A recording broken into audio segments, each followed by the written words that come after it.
Hello, I'm Sarah Gary, and I'm going to jump in and continue on where Megan left off around reactive strategies or the consequence in a behavior plan.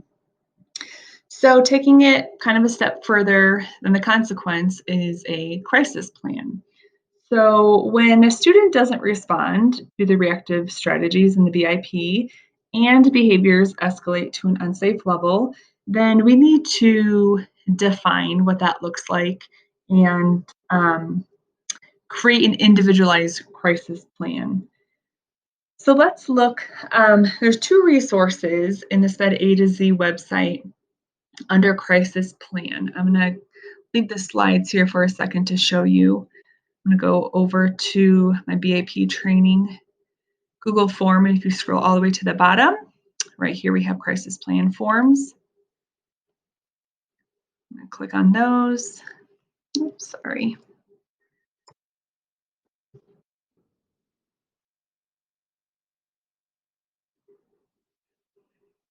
And here we are in the A to Z SPED Index, FBA BIP checklist. And I'm going to scroll all the way to the bottom. And here are my crisis plan forms. So I'm going to click on this guiding document, and then there's also a template. So the template is blank for you to use. The guiding document is very helpful with examples. Okay, just make sure we're still recording here. Okay, so again, use the resources that we have for you in the checklist for sure. Let me just go back to my slides.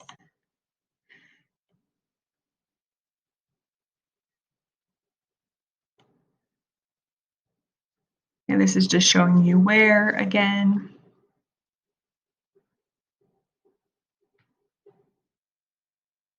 Okay, so going back to this document, the guiding document for crisis plan. What you really want to think about. So in the behavior plan, you've walked through steps of how to create a consequence or a response to when the problem behavior occurs. Megan kind of took you through those components. So not always are students going to respond to those pieces. So when behavior becomes unsafe, what are we going to do?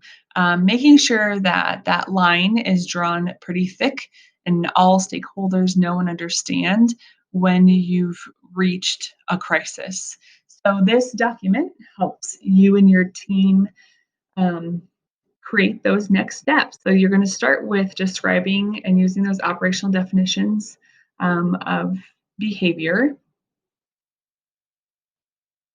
What do we need to do to prepare for the consequence or for the crisis? So this example is around the behavior of elopement. So all teachers and staff members have been notified of elopement risk and are provided the student's photo and their name. Who is responsible for doing that? The mental health provider. Our action steps. If the student does not stop after an adult verbal direction, then staff members should use walkie-talkie to request for additional adult support. And then who is responsible for that? Okay, you might be using a lot of if and then statements to describe these steps in the crisis plan, which is perfectly fine. You should also be discussing what happens, in this case with the elopement, what happens once they leave school grounds, what are the steps and who's doing that. Upon return to the school grounds, what are our steps? That continues to go down here. Okay, and then here's the next behavior identified with self-injurious behaviors. So at what point have we reached a crisis with self-injurious behaviors when they're not responding to the consequence? And now here we are taking different steps of a crisis plan.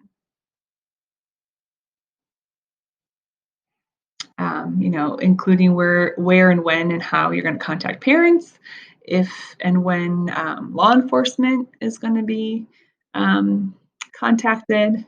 Okay, so you can walk through all of those pieces, really breaking it down into a specific step and who's responsible for doing that. Options for having that student rejoin their classmates in the classroom. What is that going to look like, and who's going to be doing those steps?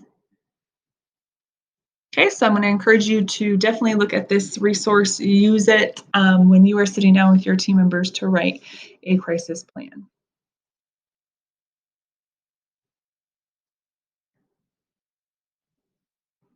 Okay.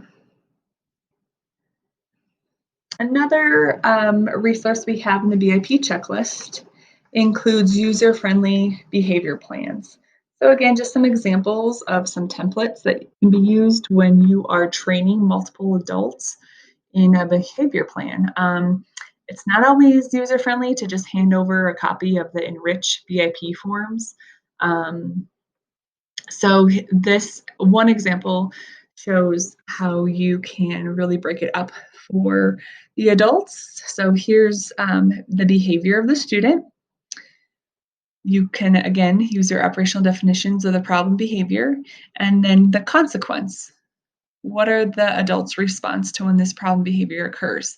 One thing you can do in this behavior column is show a progression or an increase in intensity as the behavior increases. You might have different descriptions here of what that looks like, and you then might also have different responses depending on more of a low level behavior, kind of like a red flag behavior, versus now we're all the way at a 10 and we're at this explosive behavior.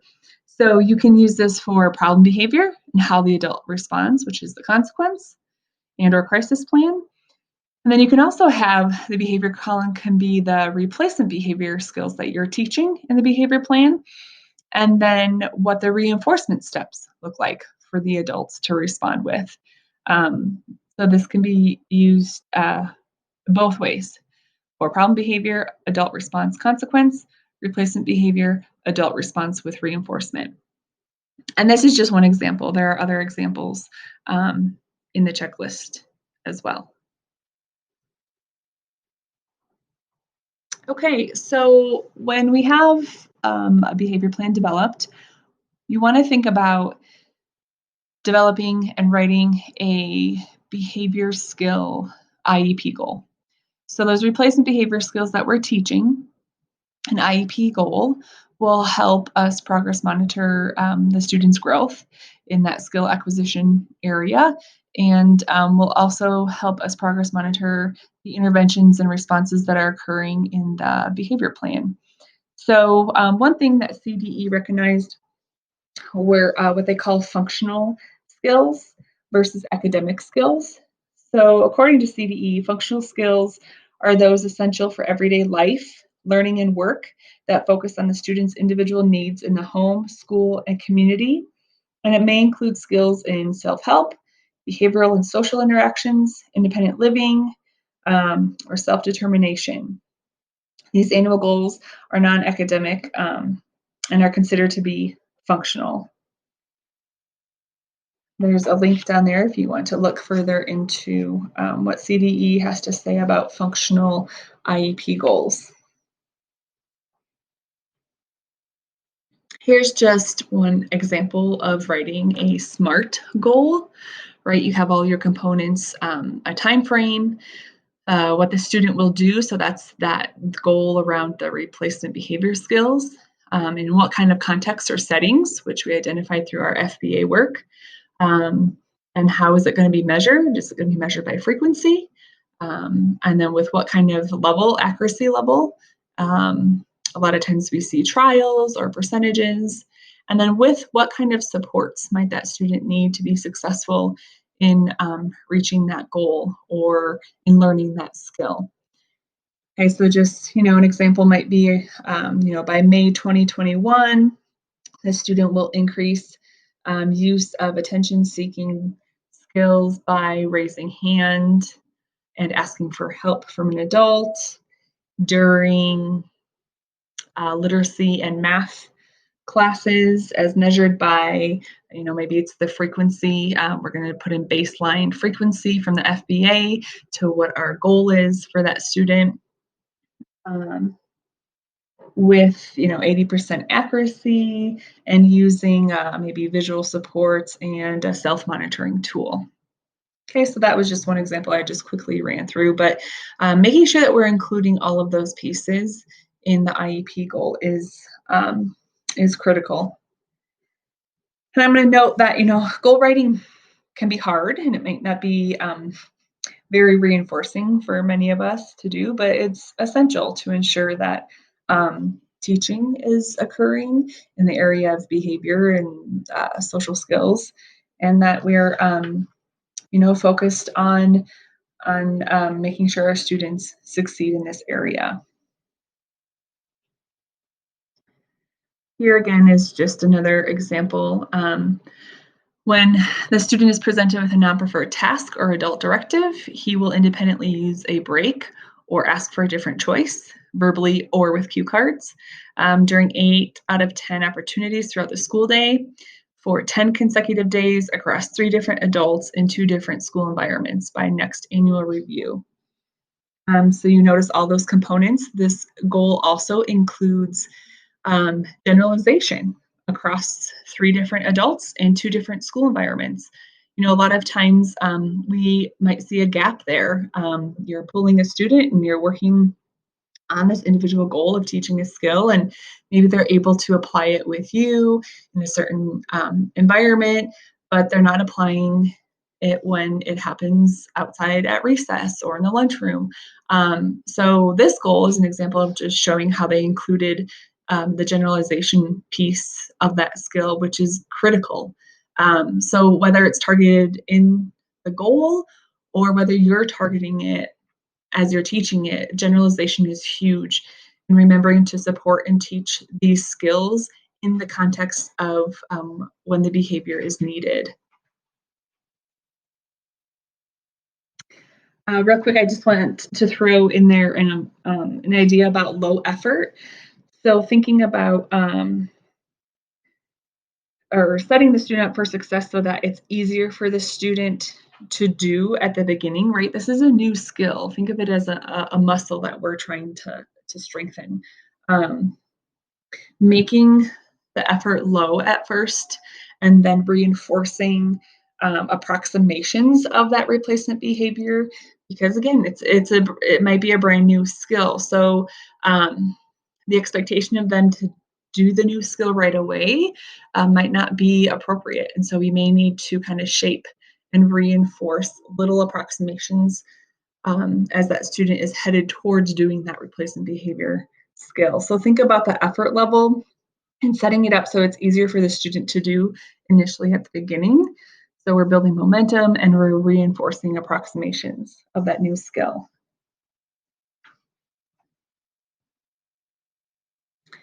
I just want to take this time and have you think about um, maybe what you do when you progress monitor behavior plans. What is it that you're progress monitoring? There's a lot of components to behavior plans, such as the setting event strategies, antecedent strategies, the reinforcement systems, teaching techniques when we're teaching replacement behaviors. So, what is it that you're progress monitoring? What we really want you to think about here are those replacement behavior skills. We're in the field of teaching, of education, right? So, we want to build skills. We want to focus skill acquisition. Um, so, when you're progress monitoring behavior plans, thinking about the fidelity of implementation, thinking about that fidelity and is it giving us reliable data? Is it giving us accurate data?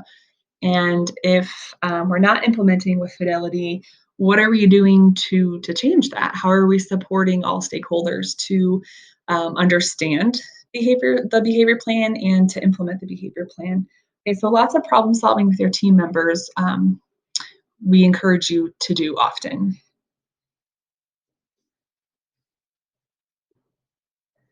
Here's just an example of progress monitoring of a behavior plan. It includes, this one in particular includes, if you notice, an ABC, so antecedent, problem behavior, consequence. So this data sheet, you can track those problem behaviors, right? We want to track frequency because we want to see a decrease. It also allows you to track data around the replacement behaviors. So you have your antecedent strategies that were identified in behavior plan, replacement behavior skills that you identified to teach, and the reinforcement system that you guys identified to implement. So again, if maybe there's a problem behavior, you can record the A, B, C.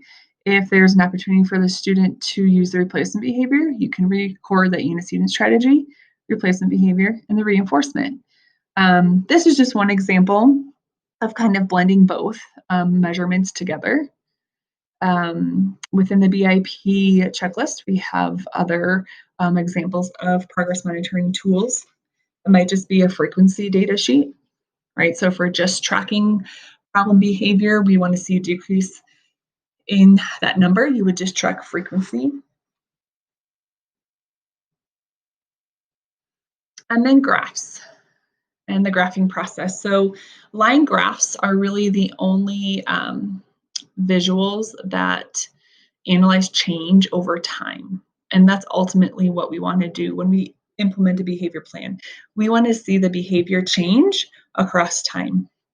So the top example shows 3 different problem behaviors: aggression towards adult, aggression towards children, and falling or laying on the floor. So these 3 behaviors are tracked. Here's the date, the frequency, and then we can implement or we can insert, a trend line for each of these behaviors and hopefully see a decrease, right? We want to see the trend line going down for the problem behaviors.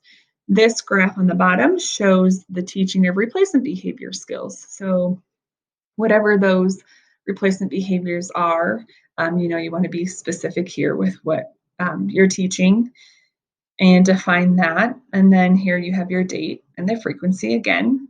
And so over time, we want to be able to insert the trend line, and we want that trend line to see, or we want the trend line to show us an increase going up, right? Because these are skills that we're teaching. Again, a line graph is kind of the only thing that will change, that will show us change over time. Unfortunately, if you're familiar with Google Sheets, Google Sheets does not do line graphs. So Excel is really kind of the one resource that we're using right now to show the change over time using the line graph. But Google Sheets does, you could do pie graphs, bar graphs, things like that. But again, with behavior plans, we specifically want to see data that's showing us an increase over time in replacement behaviors and a decrease over time in problem behaviors. Okay, so that kind of wraps up the progress monitoring and goals. I'm just going to go back here real quick and just, I want you guys to know that we are dedicated and focused on digging deeper with progress monitoring. I think that's an area that we often find ourselves supporting a lot of teams with, and it's an area that we all need to continue growing in. So we are looking at digging deeper with professional development in specifically progress monitoring, behavior goals, and behavior plans. So next steps, please email Katie, Megan, and myself by noon on December 8th with your BIP note catcher. Please let us know if you do not have a BA assigned so that we can provide you that consultation through December 18th. And then December 9th, we'll have that Zoom meeting for any Q&A and some discussion about just your learning in this area. So thank you for your time and your attention and your dedication. We appreciate you very much. And as always, we look forward to partnering with you in this work. So thanks again.